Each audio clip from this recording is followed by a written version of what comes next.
All I have in this world is my balls and my word. And I don't break them for no one. You understand?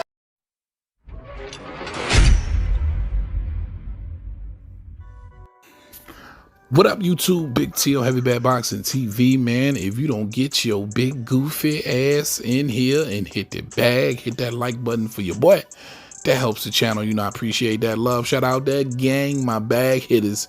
Y'all know the count. Big shout out Tyree, Celestine, Sean, and Don, D1's Boxing. Of course, my guy Troy Jack. Big shout out to my Aussie family, Mark Wynn, Sean Newchurch. Truly appreciate y'all. You know what I mean? Son of Apollo, I see you out there too, man. You've been rocking with your boy for a very long time.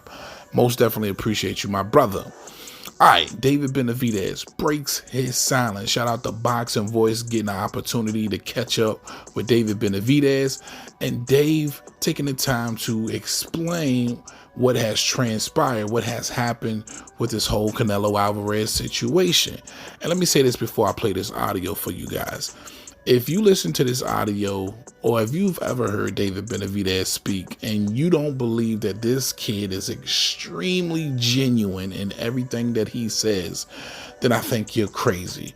Now, could he just have been listening to whatever came from his father and trainer and manager, Jose Benavidez Sr., and his promoter, of course, Samson? Of course, but I do believe David Benavidez has been in the game long enough to understand the gist of the business, and he's trying to regurgitate exactly what has transpired to the best of his ability.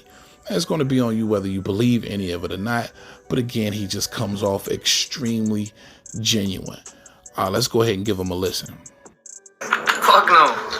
Bro, like, if I'm just being completely honest with you guys, that's why we're like, you guys... People kept criticizing me, saying that I only want a payday, this and that. I've been making good money, bro, for fucking like 7 years. Really good money. PBC and Al Heyman have taken care of me.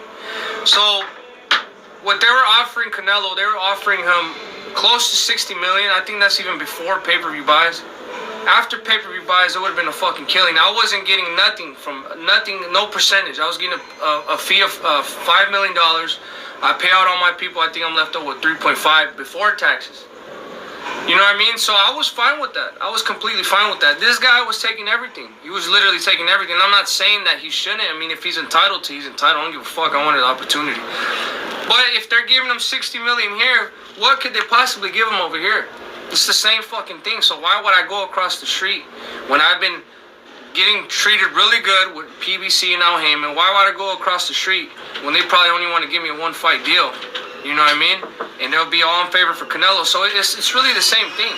It doesn't have anything to do with promotions, pain, or none of that. Canelo don't want to fight. Like, it's crazy how you guys can't see that. Some of the fans can't see that. He don't want to fight.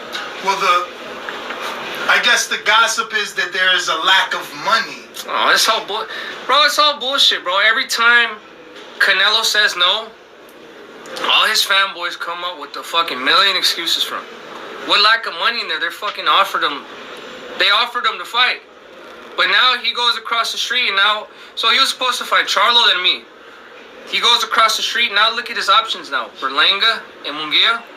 Like, come on, bro. That fucking says enough on itself. On its own, it says enough. Now, how did you feel with the reports that it wasn't technically your name on a contract? That they had Earl's name and both Charlo's name and... that David's name allegedly was not on the contract according to all these big-time Dan Rayfield reporters. Bro, if Canelo wanted to fight me, and he knows that's the most lucrative fight to be made right now, if he really wanted to make all that fucking money, the fight would have been made. That's what I'm saying. There's excuse after excuse after excuse. Bro, he doesn't want to fight. I mean, you talk, like, so, and then I always see things about, like, Floyd and this and that. You look at Floyd, bro, when he was 34, 35, who did he fight? 33. He fought Victor Ortiz, the number one. And then Canelo a couple years later. You know what I mean? So Floyd always fought people. It was Victor Robert, then Floyd. Yeah. Then Canelo. Yeah, Victor Robert, then Canelo. Yeah, so Floyd always fought everybody, you know, even the young guys. So I mean, and Canelo was his first fight on the Showtime contract. Exactly. Well, actually, Robert Guerrero was first. Cecil was the second. Yeah, second fight. So is this... I'm kind of tired of speaking of Canelo, bro. I was ready to make. I did my job. He said that I needed some more big victories on my resume. I got 2 big victories. It was great fucking fights. I'm doing what I'm supposed to do, and it's just he doesn't want to fight. I mean, I'm not gonna disrespect him. After that Benavidez fight, Andre fight, like my Sunday show, I'm like, Canelo's not gonna fight you. I mean, you look too dominant. You're too young. I mean, you're gonna be maybe 9 years younger than him. Yeah, and it's just, I mean, I'm not gonna disrespect him. And then also too, I never. It was never my intent to disrespect him so much. It's just people keep asking you. People keep doing interviews, this and that. And then it's just like to a point, man. Does he want to fucking fight or not? But isn't that corny? You're a fighter. How can you get offended because another fighter wants to fight you? Exactly. And at the end of the day, we both. It's not like he just makes some money. It's not like he just shows up. He makes some money of his own. For him to make the most amount of money, he needs a dancing partner. I'm that fucking dude. But I mean, it's. I don't want to. It don't even matter to me no more. Now I'm going up to 175, and I'm gonna try. You know, I'm gonna go up there and win those titles, and then maybe in 3 years when he's about to retire, that's when he's gonna want to make the fight. So. Now, that was David Benavidez giving you a breakdown of the current events of what exactly happened to the best of his abilities. Now, I need for y'all to understand one thing. Whether you believed anything David Benavidez just said or not, understand this. And I'm going to continuously say this because for me, forget the business of boxing. I always try and use logic and just pure downright common sense. Understand this. Canelo Alvarez is the guy. If he wants to fight you, guess what? He's going to fight you. They will make all of the accommodations that they can to make sure that that fight happens.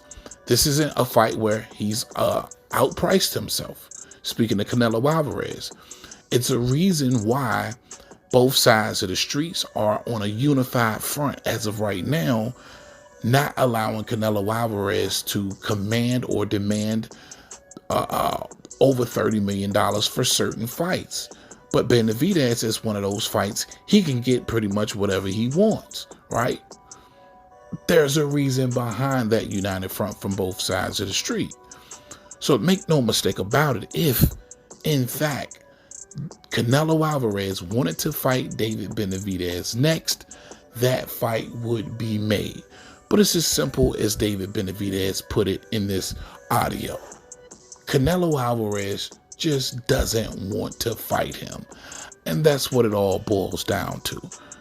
Hopefully, for those of you, for some delusional reason, who believe that Canelo Alvarez wants to fight David Benavidez, hopefully you're coming to your senses. All right, that's all I got for y'all on this one, man. Big T.O. Heavy Bag. Talk to him, Roger. Most motherfuckers don't know shit about boxing.